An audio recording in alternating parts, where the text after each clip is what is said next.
Hi, I'm San Patel, and this is my screencast for Formula One data. I am a big Formula One fan, and this will be pretty exciting to look at the data. I usually prefer Python language, so would be mostly working on this for this project. So let's dive into it. Looking at this, I have 5 different data sets for this project, each with individual informations. And let's start by looking at each one of them.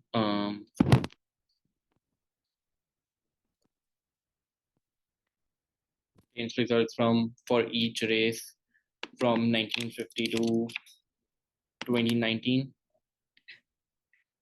Basically, all the data sets are from 1950 to 2019 with pretty much clean data.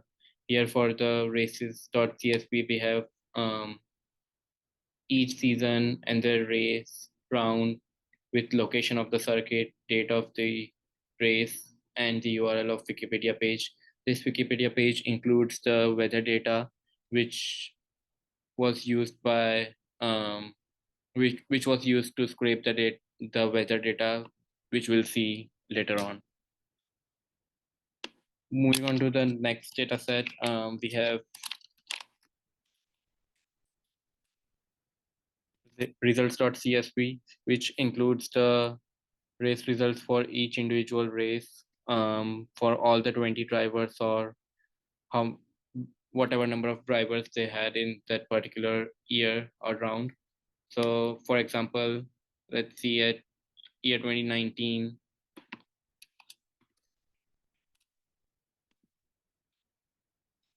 for the last round, we have the driver results of each individual driver with Hamilton finishing first, starting from the first grid position and getting 26 points.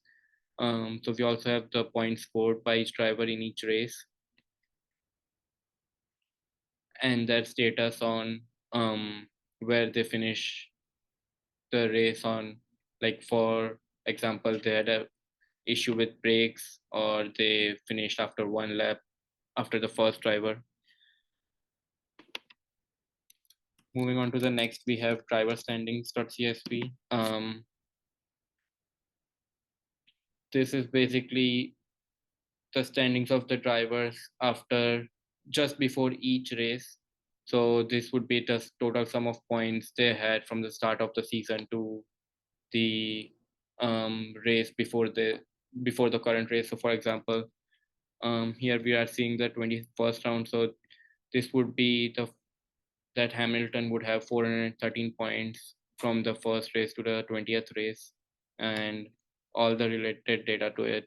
For example, driver wins, driver standings, and so this is the sorry, my bad. This is the driver points before the race, and this is the points after the race. Um, Same, this is the wins before the race and wins after the race. And let's move on to the next one.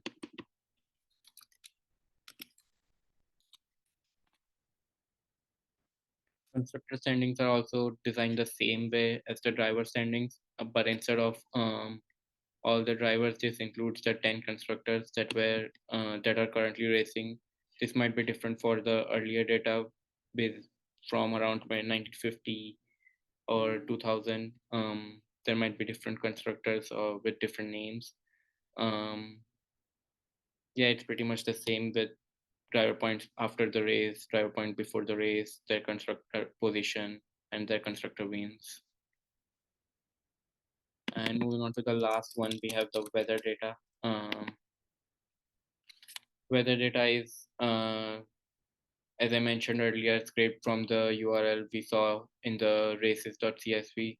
So this includes the same races with same years and with categorized weather data into 5 categories: warm, cold, dry, wet, and cloudy, with one as the weather during that race and zero as not. This basically a binary sort of data. So for example, in the 2019, the second round, the Bahrain race, there was warm weather. And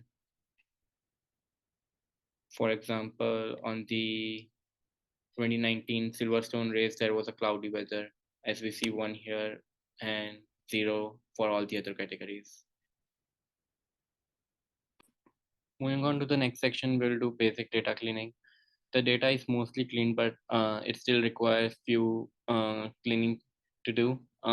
For the start, we will crop the data instead of from 1950 to 2019 to just 2014 to 2019. This is mainly done because Formula One changes regulations every few years, and the latest regulation changes were from 2014, and this would just make the data more consistent with what the latest constructors and the regulations and the point system is. We can easily do this by just writing races, season, and the column name that we want to crop to with the value. So for example, here it will just replace the races.csv with all the data that has the season which is greater than 2014, greater than equal to, and this would be done the same for all of the data um, above. Let's see if this works or not.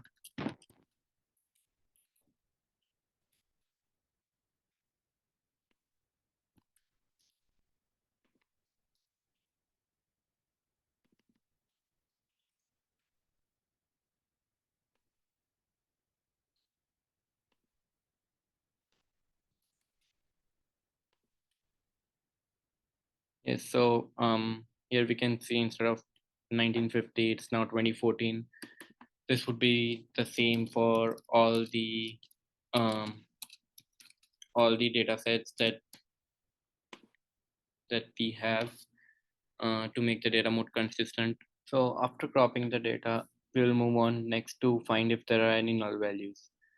Apart from so mostly all the data is clean except the results data, which has some missing values.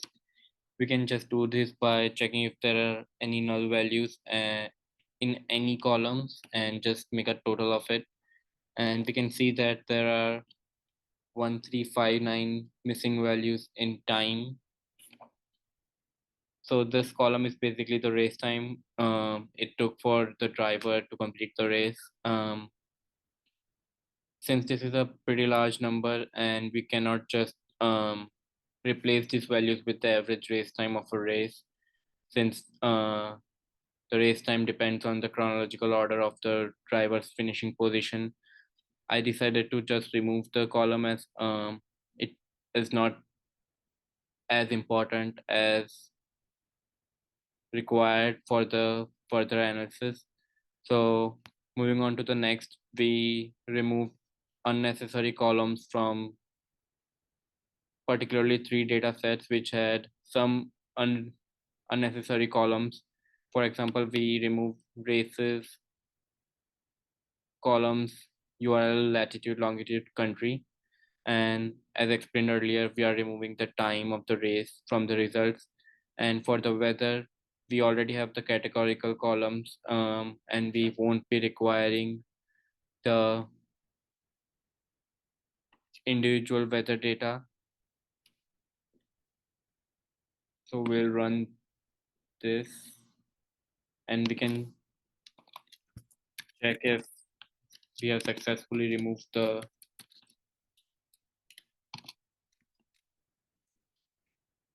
columns or not.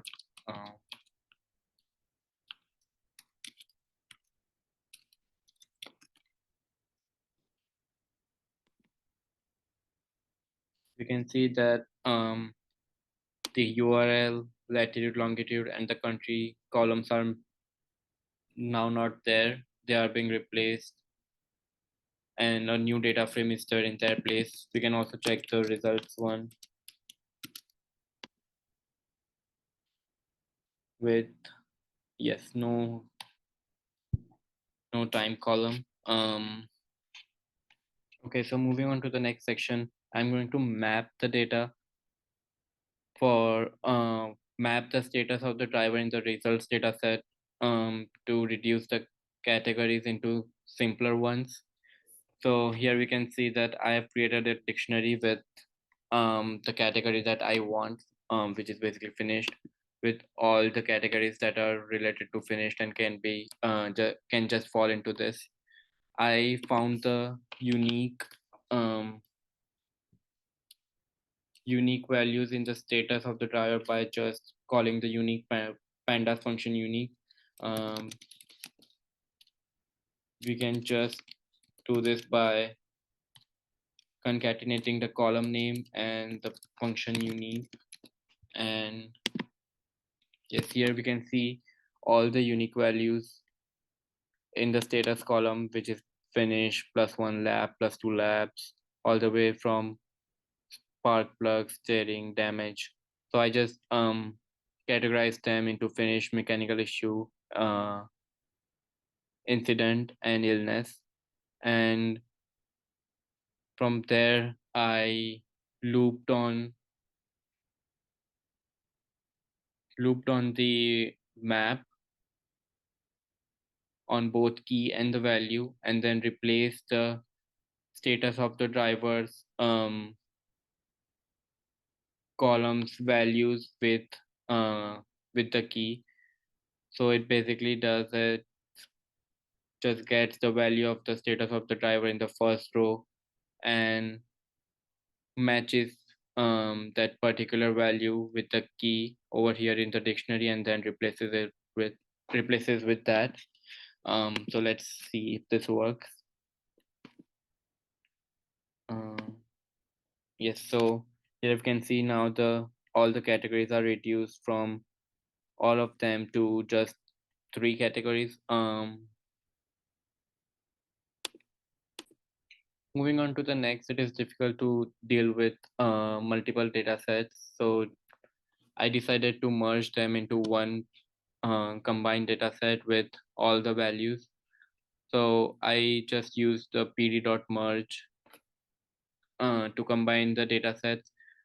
For the first one, I combined the races and results data set with a inner merge based on season, round, and circuit ID, and named it final DF. Now I merged the final DF dataset with the weather one, which is also based on season, round, and circuit ID. I could have easily merged all 3 datasets, but I just felt this was more convenient and easy for me. And lastly, for the driver standings and constructor standings, I merged them on season, round, and driver and constructor simultaneous, respectively, on left inner join. So let's see how the dataset looks. So this is the final data frame that we are going to use from now on, which has all the columns from the results races dataset, results dataset, that includes the date of the race, and now we have the driver, date of birth, its nationality, and it goes on till the constructor standings, constructor wins. We can see that circuit ID is repeating. That's because the driver, we have 20 drivers in each race, so this would be repeating till 20, and then we'll have the next race. We can easily check this if it worked properly. So yes, from the 21st, so there were 21 drivers actually, and from the 22nd we have the second round Sepang, with again the new drivers Hamilton, Rosberg, Vettel. Okay.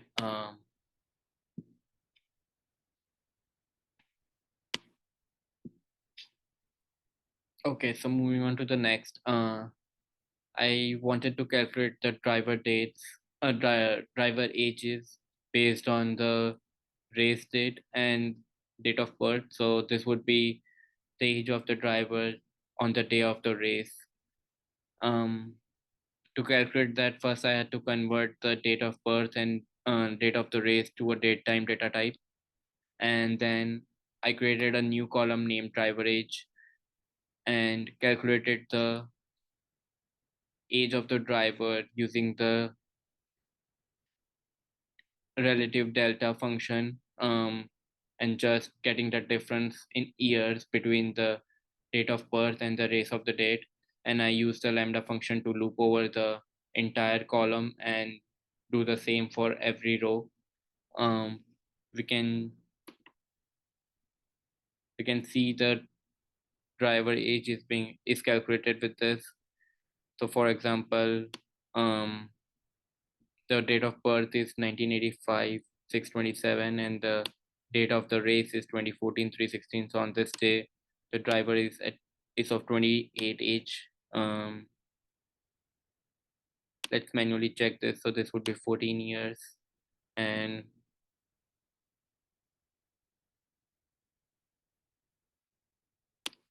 from 1985 to 2000 is 15. And since this is June and this is May, it's still yet to be 29, so it's 14 plus 13 28. um, Next we drop the date of birth and date column since we no longer require them, and now see our new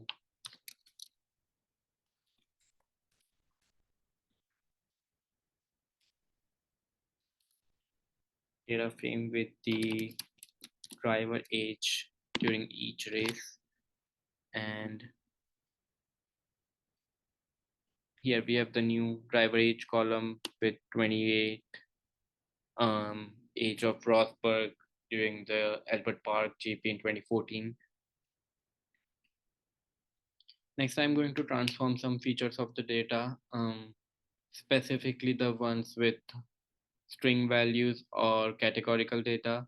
This is mainly because I further plan to do machine learning analysis on this in the future, and machine learning models usually don't like string data and usually prefer numerical data, and it is preferred to transform the data, the categorical non-categorical data into columns. So for example, the circuit ID values are not in any order and doesn't matter to the order. So all the unique circuit IDs would be converted into columns, and with the binary value for each of the column depending on the race. So for example, Albert Park would be 1 and all the other racetracks would have a 0 value. This would be similar to what we saw in the weather data with the five categories. um, I did this with the one hot encoder function from the scikit library, which automatically transforms the data easily. I created a temporary data frame and transformed the three columns that I wanted to particularly transform, which was circuit ID, constructor, and the status of the driver. And this would be creating a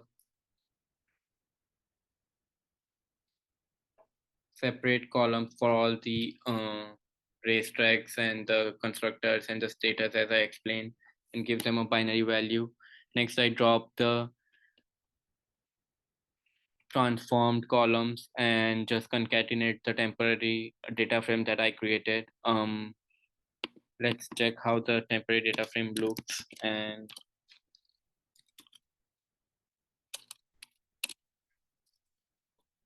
if we did the transformation correctly.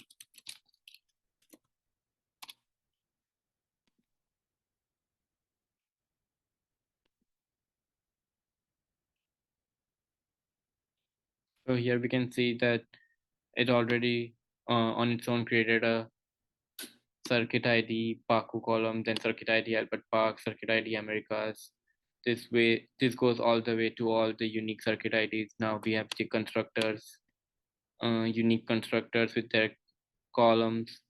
So this depends on the driver. So for example, for the Mercedes, this was the first driver which has the one value, and rest of them have the zero. Um, we can see over here the tower of the driver has a one, and all of the other constructors has zero. And next we have the three status of the result of the race of each driver. So here we have the finish for all of them. Let's see if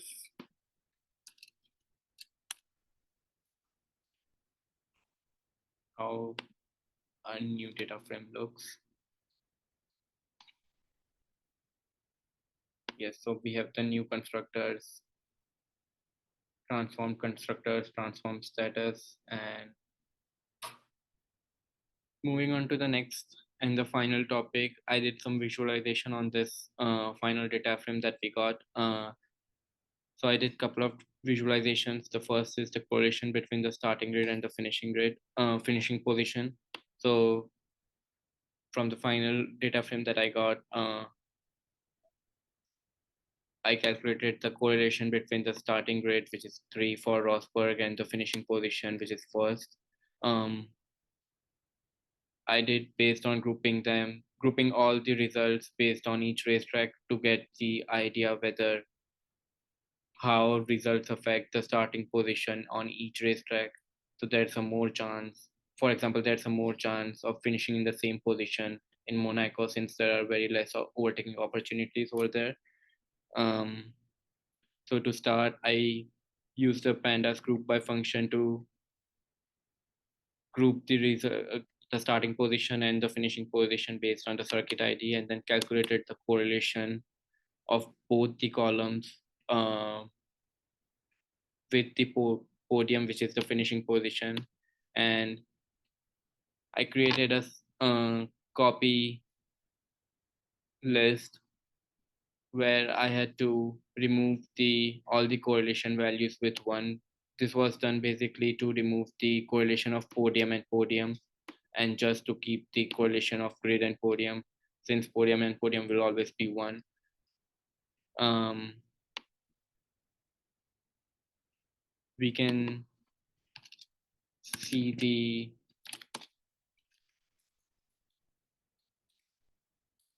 how this looks different for correlation one and the correlation we want and the correlation that initially we got.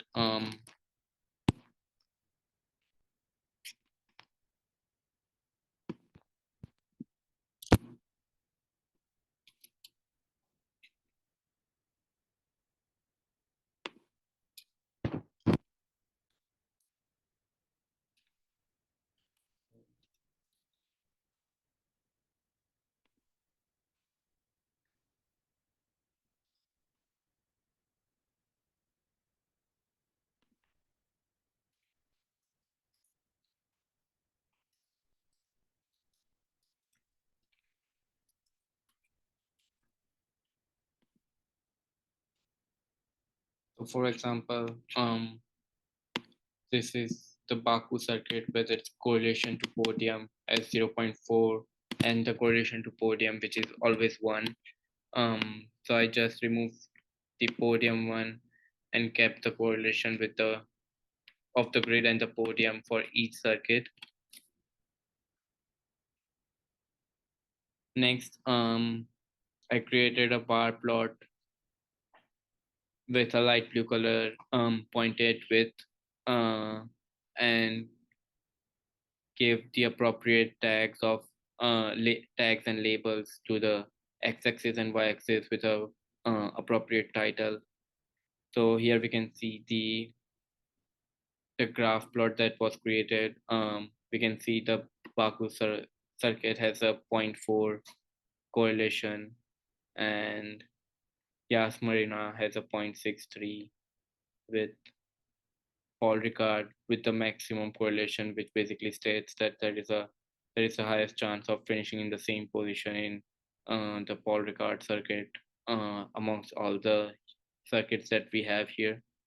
Moving on to the next visualization, I visualized the percentage of failures that each constructor had over the years. So again, we group the constructors based on the status of their finishes, which we earlier mapped to four different categories, which was finished, mechanical issue, incident, and accident. Incident and illness. So I'm particularly looking at the mechanical issue category right now. Um, so I calculated the count based on the status of the driver, and then filtered the result that we got with just a mechanical issue, as that's what we are looking at right now.